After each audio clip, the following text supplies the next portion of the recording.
turbulent period of time during the French Revolution, from 1793 to 1794, as two opposing political parties, the Jacobins and the Girondins, battled for power, terror and the guillotine reigned. The Jacobin Club, or Society of the Friends of Constitution, is known for its violent methods of campaigning for equality. The club was far left in its political stances and campaigned to have the more moderately opinionated Girondins conquered. After the monarchy was overthrown, the club started playing a more prominent role in the revolution. By the summer of 1793, there was an estimated membership of 500,000 throughout France. Maximilien de Robespierre was a prominent Jacobin leader.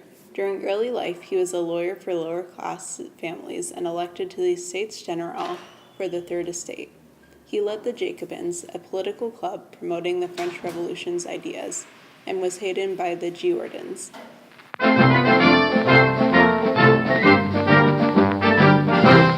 In January of 1793, Louis XVI was beheaded.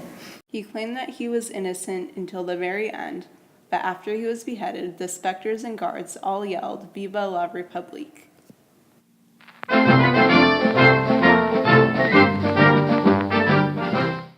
In June of 1793, the Girondins are rooted out of the National Assembly.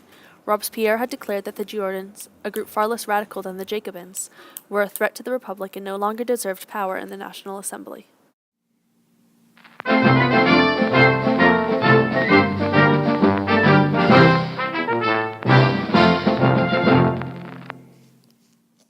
The Society for Revolutionary Republican Women was formed in February of 1793 by actress Claire Lacombe and chocolate manufacturer Pauline Léon. The purposes of this group was to be armed to rush to the defense of the fatherland. They assisted another rebelling group, known as the Orange, in overthrowing the Girondins, a far less radical organization, as well as petitioned for rising issues such as price control. The Society for Revolutionary Republican Women also advocated for women being allowed to wear the cockade. On October of 1793, the Jacobins, in the height of their power, ruled that all women's clubs were illegal, claiming that women were ill-suited for such advanced and serious movements and belonged with their families as opposed to meddling in the government. 1793 was not a good year for women in France. Queen Marie Antoinette had been imprisoned by the rebelling organizations leading up to her trial. She reportedly remained calm throughout her interrogation, where she was tried for treason. At 11 o'clock on October 16th, Marie Antoinette was escorted to the guillotine, where she was executed. Less than a month later, Olympe de Gouges, French reformer who challenged the roles and abilities of women in France and sided with the Girondins, too, was guillotined. Charlotte Corday was born in 1768. She was part of a noble family and amidst the rise of the Revolution joined the Girondins. As a devout Catholic, Corday feared for the fate of the Catholic Church, as the powerful rebelling groups not only fought for freedom from the monarchy, but for freedom from the Catholic Church. Amongst the prevalent rebelling organizations, the Jacobins, was a man named Jean-Paul Marat. With the Jacobins' aggressive tactics at achieving liberty, Corday saw rising tyranny, especially in aforementioned leader, Marat. Corday felt that the only way of protecting the church was to assassinate Marat. At the time that Corday was planning the assassination, Marat was suffering from a skin disease. He spent much of his time in the bathtub due to this. On the day of the assassination, Corday was able to get into his house to see him by requesting a meeting on July 13, 1793. Charlotte Corday stabbed and killed Jean-Paul Marat in his bathtub. Corday didn't flee the scene, as she had accepted that she would be guillotined and saw herself as a martyr. Marat's death was a wake-up call for many, including Robespierre.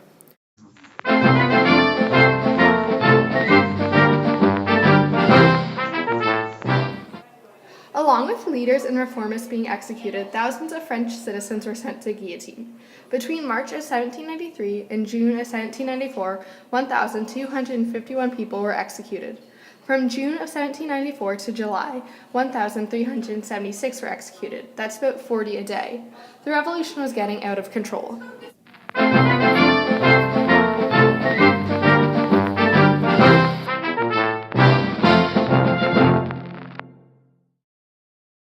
As a part of reforming France, the calendar was switched from the Gregorian calendar to a French revolutionary calendar as to dissociate with religion.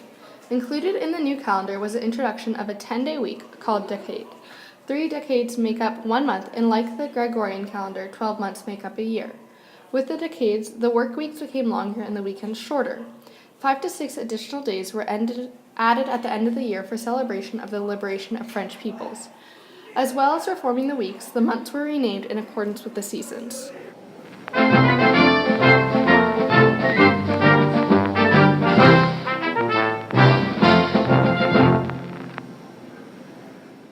June of 1794, the law of parietal was passed, allowing trial and verdict of suspects without physical evidence. By June, key threats to the Republic, such as foreign invasion, had ended.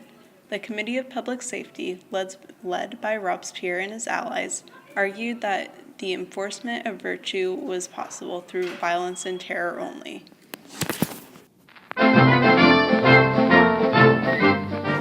In the month referred to as Thermidor, or July, in the Gregorian calendar, the Jacobins in their reign of terror finally collapsed.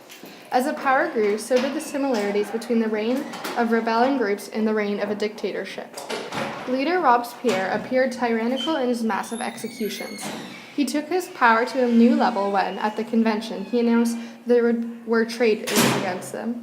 Robespierre revealed that said traitors were to be killed and that he would affirm who they were the following day. The fight to free France was now oppressive, and living up to the name, the terror heavily reigned over the people of France.